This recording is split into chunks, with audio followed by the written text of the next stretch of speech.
Sejarah Kerajaan Pajang. Dapat dikatakan, jika perkembangan Islam di Tanah Jawa tidak terlepas dari sejarah kerajaan Islam yang pernah berdiri di Indonesia, khususnya di Pulau Jawa. Sementara itu, sejarah berdirinya Kerajaan Pajang pada mulanya berawal dari kekacauan politik di Kerajaan Demak. Tepatnya setelah Sultan Trenggono, Raja Demak yang ketiga, wafat. Kekacauan ini disebabkan oleh pertempuran antara Arya Penangsang dengan Joko Tingkir atau Adipati Pajang, yang mana Joko Tingkir adalah menantu dari Sultan Trenggono. Sejarah singkat berdirinya Kerajaan Pajang. Sejarah Kerajaan Pajang merupakan pertempuran yang terjadi di Kerajaan Demak akhirnya dimenangkan oleh Joko Tingkir, sehingga pada akhirnya Joko Tingkir memindahkan pusat pemerintahan Kerajaan Demak ke daerah Pajang. Setelah itu, Joko Tingkir disahkan oleh Sunan Giri sebagai Sultan pertama di Kerajaan Pajang. Sebelum Jaka Tingkir mendirikan Kerajaan Pajang, ia sudah menjabat sebagai penguasa daerah Pajang, tepatnya pada masa Sultan Trenggono. Sehingga banyak yang mengatakan bahwa Kerajaan Pajang dinilai sebagai lanjutan dari Kerajaan Demak. Letak dari kerajaan ini berada di daerah Kertasuro, serta menjadi kerajaan Islam pertama yang terletak di daerah pedalaman Pulau Jawa. Kemudian, adapun usia dari kerajaan ini terbilang cukup singkat. Hal ini terjadi karena munculnya kerajaan Islam baru yang juga terletak di Jawa Tengah, yaitu Kerajaan Mataram Islam. Pada masa awal berdirinya kerajaan ini, tepatnya pada tahun 1568 Masehi, wilayah kekuasaan Pajang mulanya hanya meliputi sebagian Jawa Tengah saja. Ini terjadi karena setelah kematian Sultan Trenggono, banyak wilayah di Jawa Timur yang melepaskan diri. Namun, di tahun yang sama, Sultan Hadiwijaya dan para adipati Jawa Timur dipertemukan di Giri Kedaton oleh Sunan Kapen. Pada pertemuan itu, para adipati yang berasal dari Jawa Timur bersepakat untuk mengakui kedaulatan Pajang di atas negeri-negeri Jawa Timur. Hal itu yang menjadi bukti sah bahwa Kerajaan Pajang telah berdiri. Setelah itu, Kerajaan Pajang mulai melakukan ekspansinya ke beberapa wilayah di Jawa Tengah dan Jawa Timur. Setelah berkuasa dalam kurun waktu 1568 sampai 1887 Masehi, Kerajaan Pajang mencapai masa kejayaannya di masa Raja pertama yaitu Sultan Hadiwijaya atau Joko Tingkir. Namun tidak lama setelah Sultan Hadiwijaya wafat, tepatnya pada tahun 1582 Masehi, kerajaan ini pada akhirnya mengalami masa disintegrasi. Kerajaan Perlak disebut sebagai Kesultanan Islam pertama di Nusantara dan Asia Tenggara. Berdasarkan seminar para ahli pada akhir September 1980 di Rantau Kuala Simpang, Aceh Timur, istilah Peureulak atau Perlak sendiri berasal dari nama pohon kayu yang digunakan untuk dibuat perahu oleh para nelayan. Orang-orang Aceh menyebutnya sebagai Bak Peureulak. Ahli yang mendukung Perlak sebagai Kesultanan Islam pertama diantaranya Ali Hasjim, sastrawan bernama lengkap Muhammad Ali Hasjim. Ini merujuk pada naskah klasik sebagai catatan dari Abu Ishaq al-Makarani yang berjudul Risalah Ithar al-Haq fi Mamlakati Ferla wa al-Fasi. Lalu naskah Tazkirat Tabakat Jumu Sultan Al-Salatin karya Syekh Samsul Bahri Abdullah Al-Asyi dan silsilah Raja-Raja Perlak dan Pasai. Dari naskah-naskah ini, Hasjimi menyimpulkan bahwa kerajaan atau Kesultanan Perlak sebagai kerajaan Islam pertama di Nusantara yang diproklamirkan pada 1 Muharram 225 Hijriah atau 840 Masehi dengan sultan pertamanya Sultan Alauddin Syed Maulana Abdil Aziz Shah. Kesultanan Perlak berakhir pada tahun 1292 Masehi 16. Hal ini sesuai dengan disatukannya ke Kerajaan Pasai di Samudra Gedong, Aceh Utara sekarang. Sejarah Kerajaan Gua Talo.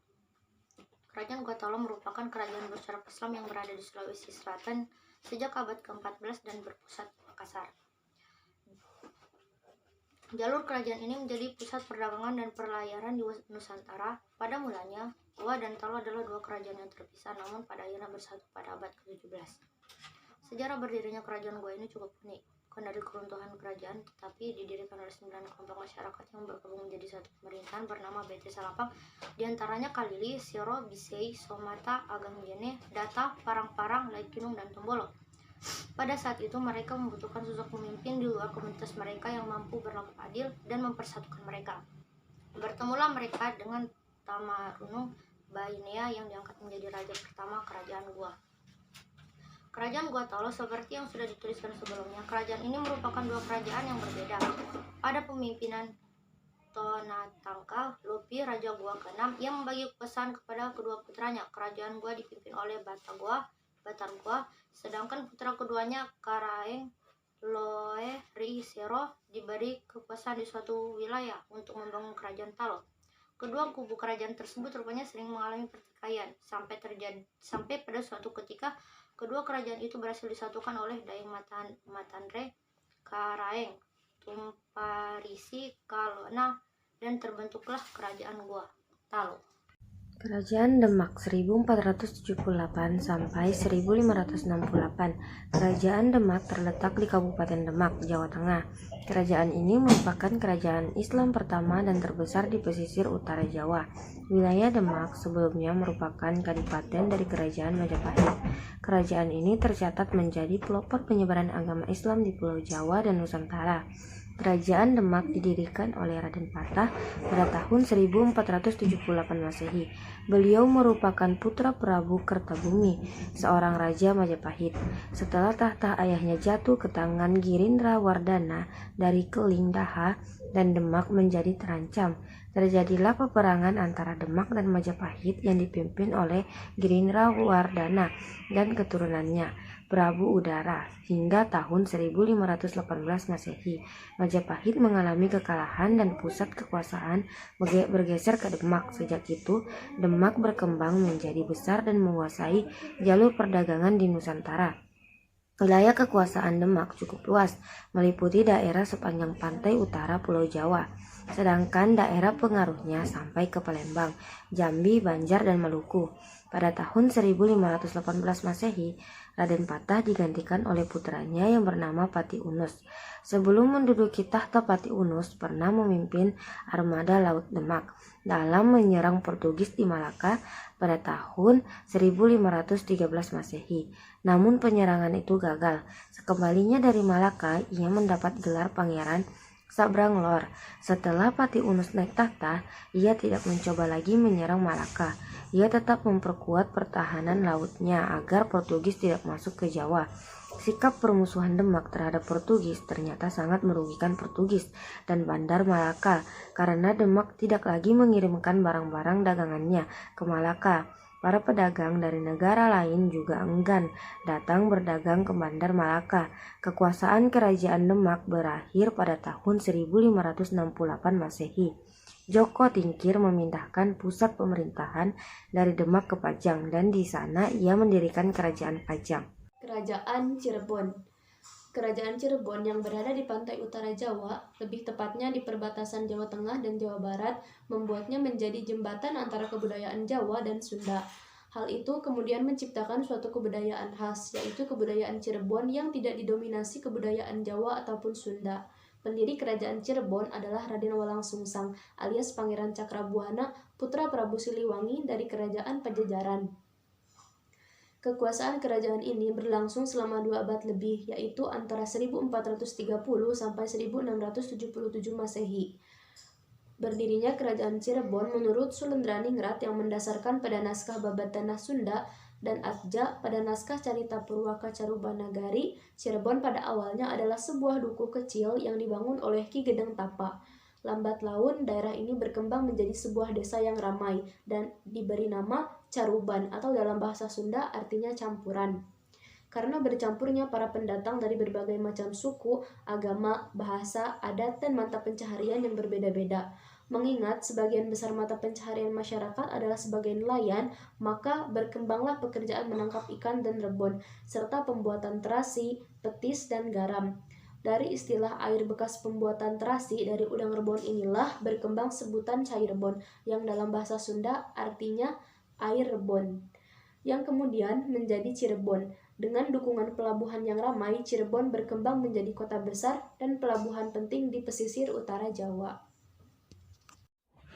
Kerajaan Ternate dan Tidore yang terletak di sebelah Pulau Halmahera adalah dua kerajaan yang memiliki peran yang menonjol dalam menghadapi kekuatan-kekuatan asing yang mencoba menguasai Maluku.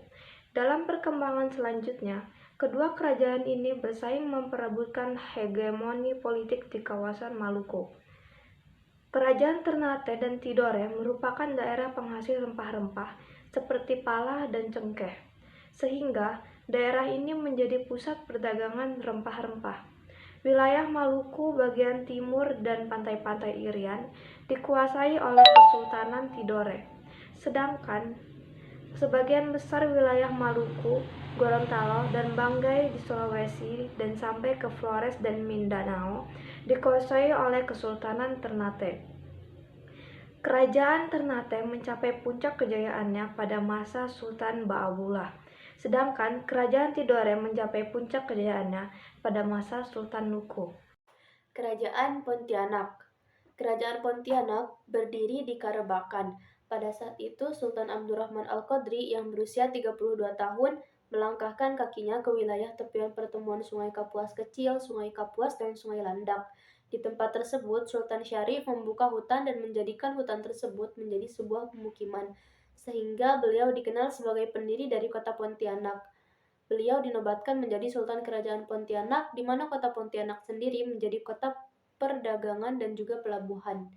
Hingga akhirnya Kesultanan Pontianak bekerjasama dengan Belanda pada tahun 1779, di mana kerjasama tersebut berisi tentang pemerintahan dari Tanah Seribu harus bersedia bekerja sama apabila Belanda memberi keuntungan bagi masyarakat Pontianak. Pada saat itu, Jepang datang ke sejumlah kerajaan yang berada di Kalimantan Barat untuk dihancurkan, salah satunya adalah Pontianak. Saat itu, Jepang terus menangkap dan juga menyiksa bahkan membunuh masyarakat asli dari Pontianak. Pembunuhan dan penyiksaan tersebut terjadi selama bulan September tahun 1943 hingga Januari 1944. Hal tersebut membuat Jepang berhasil menduduki pemerintahan yang berada di Pontianak, sehingga Kesultanan Pontianak hancur lebur, di mana semua pemuka adat dari Pontianak dibantai oleh Jepang. Peristiwa tersebut dinamakan sebagai peristiwa Mandor. Karena adanya peristiwa Mandor itulah, masyarakat Pontianak marah dan kemudian muncullah Perang Dayak Desa. Pada perang tersebut, Sultan Syarif Muhammad tewas karena dibunuh oleh penjajah dari Jepang, sedangkan putranya yang bernama Sultan Syarif Abdul Hamid Al-Qadri atau nama lainnya adalah Hamid II berhasil selamat dalam peristiwa perang dan kemudian dibawa ke Batavia untuk menjadi tawanan dari Jepang. Pada tahun 17 Agustus 1945, tepatnya pada saat itu Indonesia merdeka, Hamid II dibebaskan. Karena adanya proklamasi kemerdekaan, Sultan Hamid I memutuskan untuk menggabungkan wilayah kesultanannya menjadi bagian dari Indonesia dan diikuti oleh beberapa kerajaan lain yang berada di Kalimantan, di mana pada saat itu Sultan Hamid II menjabat sebagai Presiden Negara Kalimantan Barat, tepatnya pada saat pembentukan Republik Indonesia Serikat. Beliau juga pernah menduduki beberapa jabatan yang ada di pada pemerintahan. Jabatan tersebut meliputi Menteri Negara pada masa Perdana Menteri Muhammad Hatta. Kesultanan Banjar merupakan kerajaan bercorak Islam yang berdiri antara 1526 hingga 1905 Masehi di Banjarmasin. Mulanya, kesultanan ini terletak di wilayah Banjarmasin meski pada perkembangannya sempat berpindah-pindah ibu kota hingga ke Martapura. Pada masa lalu, Kesultanan Banjar sangat berpengaruh meliputi Kalimantan Selatan, Kalimantan Tengah, hingga sebagian Kalimantan Timur. Keberadaan kesultanan ini juga memiliki pengaruh kultural yang mendalam terhadap sendi-sendi kehidupan masyarakat Banjar hingga hari ini, mulai dari religi, bahasa, seni, hingga sistem kemasyarakatan. Didirikan oleh Pangeran Samudra, pewaris Nagara Daha yang lari ke Banjarmasin. Sejarah singkat Kesultanan Banjar, kerajaan Islam pertama di Kalimantan. Pada akhir abad ke-15, Kalimantan Selatan masih di bawah pimpinan Kerajaan Daha. Pada masa pemerintahan Raja Sukarama terjadi konflik perebutan tahta negara Daha antara dua orang anaknya, yaitu Pangeran Mangkubumi dan Pangeran Tumenggung. Namun, Raja Sukarama justru berwasiat agar kelak pengganti tahtanya ialah Pangeran Samudra, anak dari Putri Galuh. Terlanjur berambisi menjadi penguasa, Pangeran Tumenggung tidak terima dengan wasiat tersebut. Ia sangat memusuhi Pangeran Samudra. Merasa keselamatannya terancam, Pangeran Samudra kemudian memilih meninggalkan istana dan menyamar menjadi nelayan di pesisir pantai Serapat, Kuin, Belandian, dan Banjar. Ketika Pangeran Samudra telah dewasa, ia bertemu dengan Patih Masih, seorang penguasa bandar yang telah memeluk Islam. Setelah berunding dengan Patih Balik, Patih Balitung, dan Patih Kuin, mereka bersepakat mengangkat Pangeran Samudra menjadi Raja Banjar pada tahun 1526 di Banjarmasin. Pengangkatan menjadi Raja Banjar menjadi titik balik perjuangan Pangeran Samudra. Ia berhasil membangun kekuatan politik baru sebagai tandingan untuk memperoleh kembali haknya sebagai raja di negara Daha. Kerajaan Malaka didirikan pada sekitar tahun 1308 sampai dengan tahun 1403 oleh Prameswara. Prameswara merupakan anak dari Raja Samagi yang berasal dari Sriwijaya. Prameswara yang pada saat itu masih menganut agama Hindu, ia melarikan diri ke Malaka dikarenakan kerajaan yang berada di Sumatera runtuh akibat serangan yang dilakukan oleh Majapahit. Sejarah Kerajaan Malaka, Prameswara berusaha melarikan diri dari serangan yang dilakukan oleh Siam. Ia melarikan diri ke Muar, tetapi di sana dia terus diganggu oleh banyak biawak, sehingga ia beralih melarikan diri ke Burok, tetapi tidak berhasil, dan lada akhirnya ia lebih memilih melarikan diri di Sungai Bertam atau tempat yang berada di pesisir pantai. Di sana ia bertemu dengan penduduk Selayar, dan penduduk tersebut meminta Prameswara untuk menjadi raja. Nama Malaka sendiri diambil dari kisah yang pada saat itu sang raja pergi berburu, tetapi satu anjing buruan miliknya diserang oleh pelanduk. Pada saat itu juga Prameswara beristirahat di bawah pohon Malaka. Itulah sebabnya wilayah tersebut diberi sebuah nama Malaka. Pada awal masa pendirian kerajaan tersebut terdapat sekitar 30 keluarga pribumi yang berasal dari suku laut dengan mata pencarian sebagai nelayan. Kebudayaan yang ada jauh lebih tinggi dibandingkan penduduk asli, sehingga raja dan pasukan yang merupakan para pendatang berhasil mempengaruhi penduduk aslinya. Pada saat itu, pendatang berhasil mengajarkan penduduk asli untuk bercocok tanam, sehingga mereka mendapatkan ilmu baru yang pada awalnya hanya kenal dengan tanaman tebu, pisang, dan rempah. Hal tersebut mengakibatkan kota Malaka menjadi kota yang ramah sebagai pusat perniagaan, berkat para pendatang dan penduduk asli. Selanjutnya, Malaka juga melakukan kerjasama perdagangan dengan wilayah Sumatera. Beras juga merupakan salah satu komoditas yang didatangkan Malaka dari Sumatera. Hal ini dikarenakan masyarakat yang ada tidak bisa mengembangkan sawah dan juga ladang, karena mereka lebih terfokus untuk melakukan perdagangan karena mereka berada di lokasi yang strategis. Kerajaan Banten adalah salah satu kerajaan Islam di Pulau Jawa. Kerajaan ini menguasai wilayah Banten yang terletak di barat Pulau Jawa. Sebelumnya, wilayah Banten merupakan bagian dari kerajaan Sunda yang bercorak Hindu. Haji de Graaf dalam bukunya Kerajaan-Kerajaan Islam Pertama di Jawa 1985 menuturkan kerajaan Banten berdiri di abad ke-16 pada tahun 1524 atau 1525.